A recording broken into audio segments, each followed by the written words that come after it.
Hi കൂട്ടുകാരെ, Prameela Prakash YouTube ചാനലിലേക്ക് എല്ലാവർക്കും സ്വാഗതം. ഇന്നത്തെ നമ്മളെ ഡിഷ് കണ്ടോ, സൂപ്പറായിട്ടില്ലേ?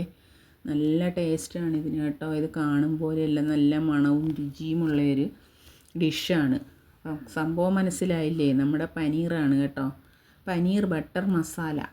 അപ്പം നമ്മളത് തയ്യാറാക്കാനായിട്ട് ഒരു കവറ് പനീറാണ് എടുത്തിരിക്കുന്നത്. പനീർ മിൽമയുടെ പനീറാണ് കേട്ടോ. ഒരുപാട് പ്രോട്ടീനൊക്കെ അടങ്ങിയതാണ് പനീർ. പിന്നെ അതിലേക്ക് നമ്മൾ ചേർക്കുന്നത് സവാള, തക്കാളി, കശുവണ്ടി കുതിർത്തത്, ഇഞ്ചി വെളുത്തുള്ളി പേസ്റ്റ്, വറ്റൽമുളക്, ഇങ്ങനെയെല്ലാം നമ്മൾ ചേർക്കുന്നുണ്ട്. അപ്പം നമുക്ക് ആദ്യമായിട്ടൊരു പാൻ അടുപ്പിലോട്ട് വെച്ച് ഒരു കഷ്ണം ബട്ടർ ചേർത്ത് കൊടുക്കാം. ഈ ബട്ടർ നന്നായിട്ടൊന്ന് മെൽറ്റായി വരുമ്പോഴത്തേക്ക് നമുക്കതിലേക്ക് നമ്മുടെ സവാള അങ്ങ് ചേർത്ത് കൊടുക്കാം. സവാള ചേർത്ത് കൊടുത്തിട്ട് നമുക്ക് അതൊന്ന് വഴറ്റിയെടുക്കണം. അപ്പോൾ നമ്മൾ ആദ്യം ചെയ്യേണ്ടത് അതിലേക്ക് കുറച്ച് ഉപ്പും കൂടെ അങ്ങ് ചേർത്ത് കൊടുക്കാം. അതൊന്ന് നന്നായി വഴറ്റിയിട്ട് നമുക്കതിലേക്ക് നമ്മുടെ തക്കാളിയും പിന്നെ നമുക്ക് വറ്റൽമുളകും കൂടെ അങ്ങ് ചേർത്ത് കൊടുക്കാം. അത് എല്ലാം കൂടി ഇളക്കിയ ശേഷം നമുക്കൊരല്പം മല്ലിയിലയും കൂടെ അതിലേക്ക് ചേർത്ത് കൊടുക്കണം. മല്ലിയിലയും നന്നായിട്ട് ഇളക്കി ചേർത്തിട്ട് പിന്നെ നമുക്ക് ഇഞ്ചി വെളുത്തുള്ളി പേസ്റ്റ് കൂടെ അങ്ങ് ചേർത്ത് കൊടുക്കുക. എല്ലാം കൂടി നന്നായി മിക്സ് ചെയ്ത് 1-2-3 മിനിറ്റ് നേരം ഒന്ന് വഴറ്റിയെടുക്കാം.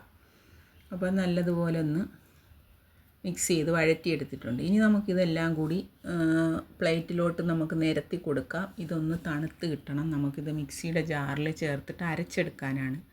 അപ്പോൾ അത് അവിടെ ഇരുന്ന് തണുക്കുന്ന നേരം കൊണ്ട് നമ്മുടെ പനീർ പാക്കറ്റ് പൊട്ടിച്ചിട്ട് നമുക്കതിനെ ചെറിയ ക്യൂബുകളാക്കി കട്ട് ചെയ്തെടുക്കാം.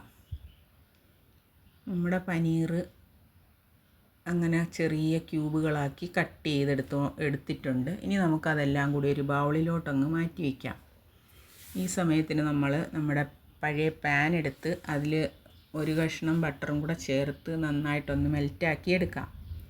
ഇനി നമുക്ക് ആ ബട്ടർ മെൽറ്റായി വന്നപ്പോൾ അതിലേക്ക് നമ്മുടെ ക്യൂബ്സ് എല്ലാം ഇട്ട് കൊടുക്കുക. നമ്മുടെ പനീറിൻ്റെ ക്യൂബ്സ് ഇട്ട് കൊടുത്ത് നല്ലപോലെ ഒന്ന് ഒന്ന് ഫ്രൈ ചെയ്തെടുക്കുക. എന്ന് വെച്ചാൽ ചെറിയ രീതിയിലൊരു കളർ ചേഞ്ച് വരാനൊന്ന് ഫ്രൈ ആക്കിയെടുക്കാം. ഈ ഒരു ഓപ്ഷൻ ആവശ്യമില്ല, പിന്നെ വേണമെന്നുള്ളവർ ചെയ്താൽ മതി. ഞാനിങ്ങനെയൊന്ന് ചെയ്യുകയാണ്.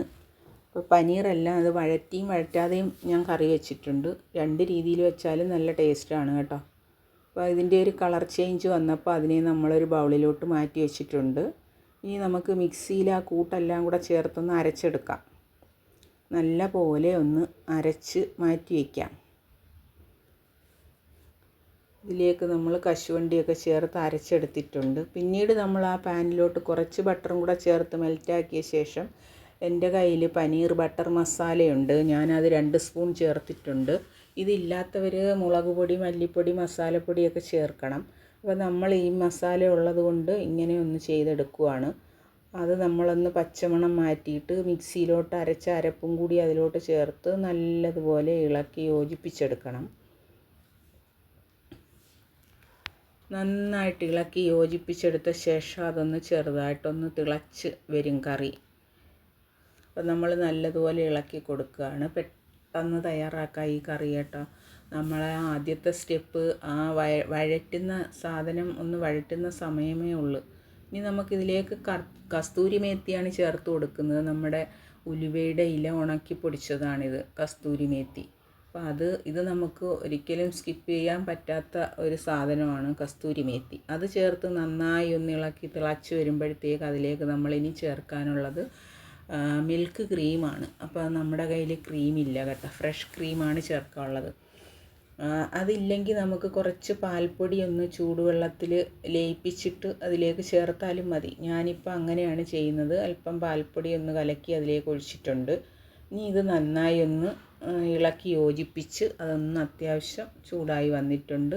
അപ്പോൾ നമ്മുടെ ഫ്രൈ ചെയ്ത് വെച്ചിരുന്ന നമ്മുടെ പനീർ അതിലേക്ക് അങ്ങ് ചേർത്ത് കൊടുത്ത് ഇളക്കിയെടുക്കുകയാണ്. അപ്പോൾ നമ്മുടെ കറി എല്ലാം ജോലി തീർന്നിട്ടുണ്ട് കേട്ടോ. അത്രയേ ഉള്ളൂ കറി.